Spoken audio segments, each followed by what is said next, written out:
Blaise Pascal wrote this centuries ago, long before Instagram filters, online validation, or the pressure to perform your life for an invisible audience. Yet somehow, this single line still cuts through our digital age with precise accuracy. Because today, we live in a world where everything is posted, shared, performed. A world where your identity feels incomplete without a profile picture, where your existence is measured in likes, and where silence almost feels suspicious. But then, there are them, the quiet ones, the invisible ones, the people who scroll but don't post, who watch but don't reveal, who exist online like shadows in a brightly lit world. In an age where everyone is trying to prove they're living a great life, they are the ones comfortable living it quietly. No selfies, no curated moments, no digital performance, just being. And that raises a deeper question. What kind of mind chooses privacy over praise, presence over performance, and solitude over social display? What do they know about themselves that the rest of the world doesn't? In this video, I will be discussing the mind behind those who choose not to post themselves on social media. So let's get into it.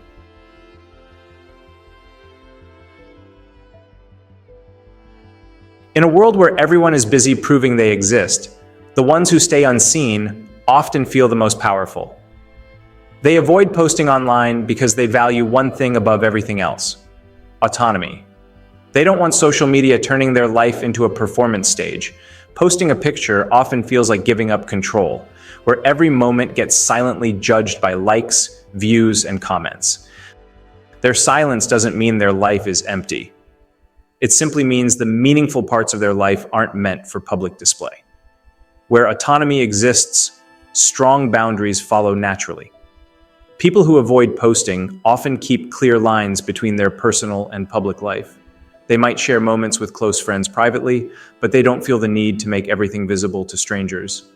Psychologists note that constant posting blurs the line between public and private selves, pulling outsiders into spaces they were never meant to enter. For the quiet ones, boundaries are sacred because they protect their mental space. Not posting becomes a way of saying, "I will be seen only when I choose to be seen." There is another deeper trait behind this behavior: intrinsic motivation. People who don't post frequently don't rely on likes or comments to feel good about themselves. Their self-esteem comes from inner sources, such as personal values, achievements, or genuine relationships. Psychologists describe this as drawing self-esteem from personal values, achievements, or close relationships, rather than from the temporary high of social approval. Because of this, they celebrate their wins quietly. A special moment might be shared with a few loved ones, not broadcast to the world. They participate in social media with intention, not addiction. Also, those who avoid posting often live with greater mindful presence. They don't interrupt experiences just to capture them. They don't turn every moment into content. Research shows that constant posting hijacks attention. People start focusing more on how an experience will look online rather than how it feels in real life. But those who choose not to post live differently. They savor moments without thinking about angles or filters. They remember with their eyes, not their cameras. They feel more present, calm, and grounded because they're not performing for an invisible audience. But this is not the case for everyone. There are some other reasons which make people not post on social media, which I am going to discuss now.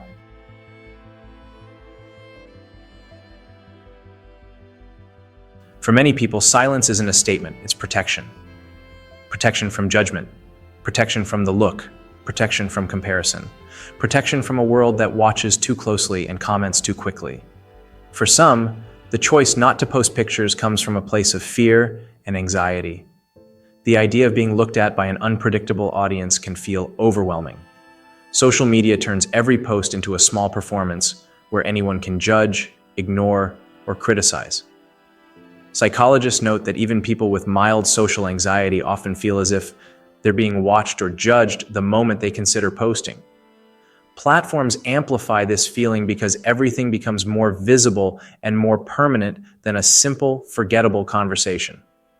One therapist explains that this constant visibility creates a subtle but exhausting sense of performance, leading to what they call social fatigue. The feeling that you have to curate every detail of yourself and fear the moment the audience turns away. Another powerful reason people avoid posting is negative self-image. In a culture obsessed with idealized beauty, many fear sharing photos because they worry about how they'll be judged. This pressure is especially intense for teens and young adults. Surveys reveal that up to 40% of teenagers say social media makes them anxious about their appearance. If you believe others are evaluating your weight, skin, hair, or style in every picture, posting feels risky. For someone with low self-esteem or body image struggles, social media becomes a harsh mirror. Seeing only the best moments of others' lives can trigger deep self-doubt. To avoid the sting of comparison or the fear of public ridicule, many simply choose silence. Not because they have nothing to share, but because they don't want to play a game they feel rigged against them. This is why staying private often acts as a shield against harmful social comparison. Almost everyone knows that sinking feeling when you scroll past perfect vacation photos or celebratory posts and suddenly feel not good enough. Psychologists call this upward social comparison, and it's a well-known consequence of heavy social media use. People who post frequently often face a feed filled with curated perfection, which can weigh heavily on their self-worth. By limiting how much comparison they're exposed to, they preserve a steadier sense of identity. Psychologists note that this distance helps them build greater emotional resilience, even though they still compare themselves like any human, just not with the same intensity or frequency. And this leads to a much bigger thing, which I am going to discuss now.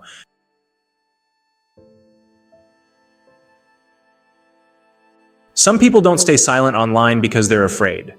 They stay silent because they're searching for something deeper. Authenticity.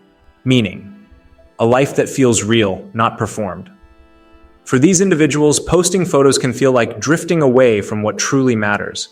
The act of documenting everything becomes a distraction from living. Sherry Turkle, a leading voice in digital psychology, warns that if your life is always on display, conversations risk becoming commentary rather than connection. In a world of constant posting, feedback often turns into quick approval rather than genuine understanding. That's why many non-posters prefer fewer, deeper relationships. Instead of chasing a crowd of online friends, they nurture a small circle of people who actually know who they are. This mindset is closely tied to introspection and self-awareness. People who don't post spend less time broadcasting themselves and more time reflecting on their thoughts, values, and inner world. Psychologists distinguish between public self-consciousness, which is worrying about how others see you, and private self-consciousness, which is focusing on your inner truth. Non-posters tend to lean toward the latter. By not turning themselves into a spectacle, they develop a stronger inner life. This depth leads to better decision-making and a clearer sense of who they are. Instead of asking whether something looks good, they ask whether it feels true. This instinct echoes centuries of philosophical thought. Jean-Paul Sartre famously said, "Hell is other people." He meant that the gaze of others can become a psychological prison. Social media amplifies this feeling. Dozens of strangers silently observing, you can make life feel like Sartre's version of hell. By not posting, people step out of that spotlight. They free themselves from the tension of being constantly watched. Michel Foucault voiced a similar warning. He wrote, "Surveillance is permanent in its effects, even if it is discontinuous in its action. Social media acts like a digital panopticon. Once a picture is shared, it can be stored, searched, and judged forever. Even the possibility of being watched changes how people behave. Those who avoid posting are quietly resisting this modern surveillance. They refuse to hand over parts of themselves for analysis, judgment, or misinterpretation." Sociologist Zygmunt Bauman added his own critique, calling social media very useful, but a trap. He observed that many people use these platforms to create a comfort zone filled only with the echoes of their own voice. The silent ones, in contrast, avoid the trap entirely. They don't need to hear digital echoes. They want to hear their own mind. By choosing not to post, they preserve a rare space for authenticity. In a time of filters and carefully curated personas, their silence quietly says, "Know me for my values, not my selfies." Ultimately, choosing not to post is not a flaw and not a sign of inadequacy. It can be a mark of confidence, self-possession, and clarity. These individuals prioritize privacy, presence, and depth. They understand something many people forget: who you truly are cannot be captured in a single frame. The most meaningful parts of life happen off-camera, in unfiltered conversations, in unseen sunsets, and in the quiet, honest moments where we meet ourselves. The decision not to post isn't a void, it's a statement of values.